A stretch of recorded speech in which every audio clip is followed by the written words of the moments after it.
మరికొన్ని రోజుల్లో భారతదేశంలోని అనేక రాష్ట్రాల్లో మరి ప్రాముఖ్యంగా మన ఆంధ్ర రాష్ట్రంలో కూడా ఎన్నికలు జరగబోతున్నాయి. భారత రాజ్యాంగం ప్రతి భారతీయునికి అనగా 18 సంవత్సరాలు నిండిన ప్రతి పురుషునికి స్త్రీకి ఓటు హక్కు కల్పించింది. ఈ ఓటు హక్కు ద్వారా మన ప్రాంతాలను, మన రాష్ట్రాలను, మన దేశాన్ని అభివృద్ధి పరిచే నాయకులను, నాయకత్వాన్ని, పార్టీలను ఎన్నుకునే హక్కు, అవకాశం ఓటు హక్కు ద్వారా మనకు కల్పించబడింది. చట్టసభల్లోనికి సమర్థత కలిగిన, నీతి నిజాయితీ కలిగిన నాయకులను పంపించి వారి ద్వారా మన దేశము, మన ప్రాంతాలు అభివృద్ధి పరుచుకోవనే అవకాశం ఓటు హక్కు ద్వారా మనం కలిగి ఉన్నాం. ఈ ఓటు హక్కుని ఎవరు అమ్ముకోకుండా, రాజకీయ నాయకులు, పార్టీలు వారు పెట్టే ప్రలోభాలకు గురి కాకుండా, ఓటు హక్కుని తాత్కాలికమైన ప్రయోజనాల కొరకు అమ్ముకోకుండా, మీకు ఎవరైతే సరైన పరిపాలన అందిస్తారని, సమన్యాయం చేస్తారని, ప్రజలకు మేలుకరమైన, ఆరోగ్యకరమైన పాలన అందిస్తారని విశ్వసిస్తున్నారో, నమ్ముతున్నారో అలాంటి వారికి ఓటు వేయండి. రాజకీయ నాయకులు లేదా పార్టీలు వారు మనుషులను అనేక రీతులుగా ప్రలోభాలకు గురి చేస్తుంటారు. వారు తమ వైపు ప్రజలను ఆకర్షించుకోవాలని రకరకాల ప్రయత్నాలు, ప్రయాస పడుతూ ఉంటారు. మీరు వాటి వైపు తిరిగి వెళ్ళిపోకుండా, మీ మనసుకి ఏ పార్టీ లేదా ఏ నాయకుడైతే మేలు చేస్తాడని మీకు అనిపిస్తుందో ఆ నాయకుడిని ఎన్నుకొని రాష్ట్ర, ప్రాంతీయ, దేశ ప్రయోజనాలను మీ ఓటు హక్కు ద్వారా చేకూర్చాల్సిందిగా ఒక భారత క్రైస్తవునిగా నేను విన్నవించుకుంటున్నాను. అనేక ప్రాంతాల్లో అనేక పార్టీలు, అనేక నాయకులు ఈరోజు ఎంతో విస్తృతంగా రాష్ట్రాలలో, దేశాల్లో పర్యటిస్తూ మాకు ఓటు వేయండి, మేము మిమ్మల్ని అభివృద్ధి పరుస్తాం, మీకు ఆయా రీతులుగా మేము మీకు సహాయం చేస్తాం, ఆదుకుంటామని ఎన్నో వాగ్దానాలు ఇస్తున్నారు.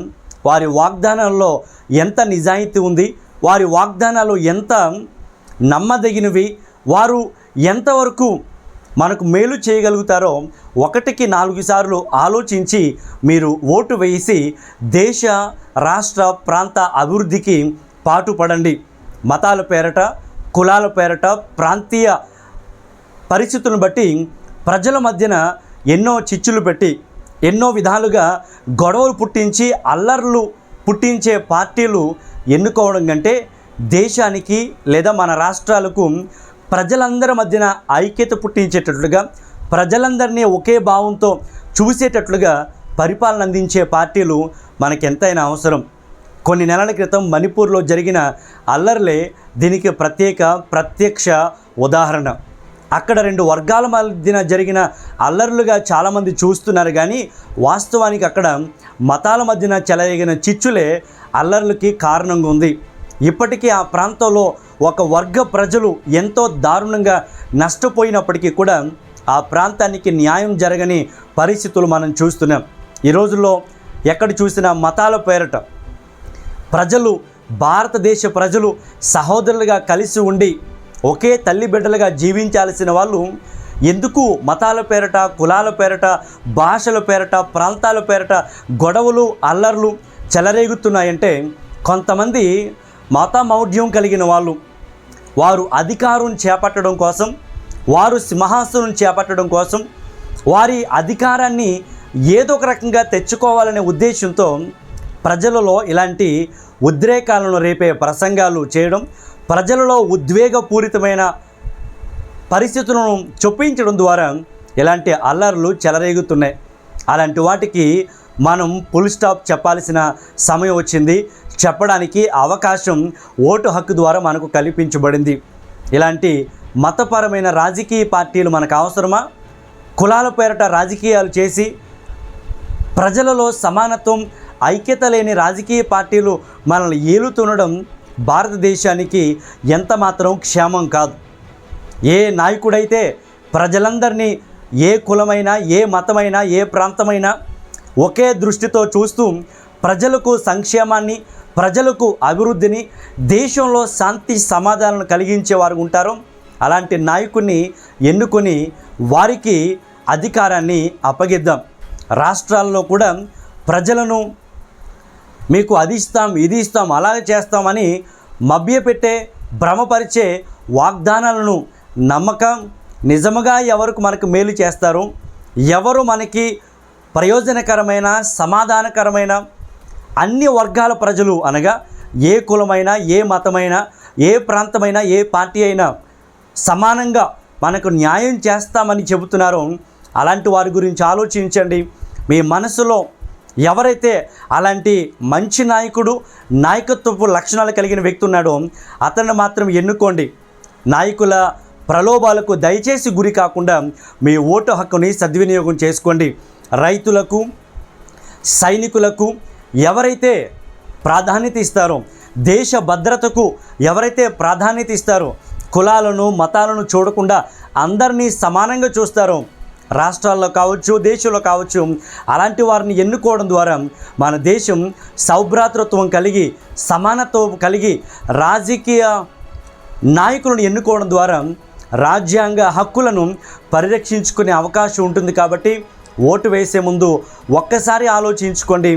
మా కులం వారే, మా మతం వారే అని కాకుండా దేశానికి, రాష్ట్రానికి ప్రయోజనకరమైన నాయకులను ఎన్నుకుందాం. అలా ఎన్నుకునే అవకాశం ప్రస్తుతం మన చేతుల్లో ఓటు హక్కు ద్వారా కలిగి ఉన్నాం. కాబట్టి మీ ఓటు హక్కుని సద్వినియోగం చేసుకోండి. ఓటు హక్కుని సరిగా వినియోగించుకోవడం ద్వారా మనము మన దేశ ప్రగతిని, అభివృద్ధిని సాధించుకుంటాం. ఓటు వేయడం అనగా 5 సంవత్సరాల మన భవిష్యత్తుని ఒక నాయకుని చేతిలో, ఒక నాయకత్వపు కిందన తీసుకువెళ్ళడమే. కాబట్టి మీ భవిష్యత్తుని లేదా మన భవిష్యత్తుని, మన రాష్ట్ర, ప్రాంతీయ, దేశ భవిష్యత్తుని ఒక ఉన్నతమైన మంచి నాయకుని కింద అప్పగిద్దాం.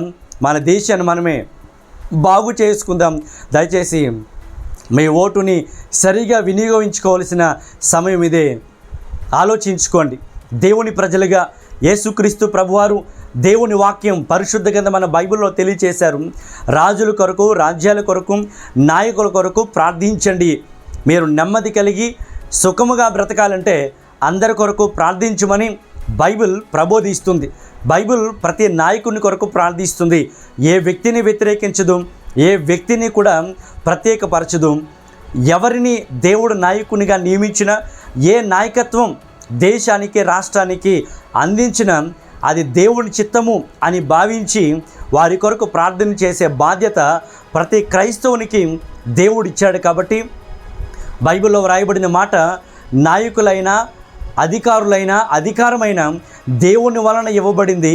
వారికి లోబడడం ప్రతి క్రైస్తవునికి, ప్రతి పౌరునికి హక్కు లేదా బాధ్యత కనుక వారి కొరకు ప్రార్థన చేస్తాం. మంచి పరిపాలన అందించాలని వారి కొరకు అహర్నిశలు దేవుని సన్నిధిలో విజ్ఞాపన చేస్తాం. దేవుడు వారికి మంచి జ్ఞానాన్ని, తెలివిని ఇవ్వాలని ప్రతి క్రైస్తవుడు దేశ క్షేమం కొరకు ప్రార్థన చేస్తాడు. కనుక ప్రత్యేకమైన సమయంలో దేవుని ప్రజలైన వారందరూ కూడా మంచి పరిపాలన కొరకు ప్రార్థన చేద్దాం.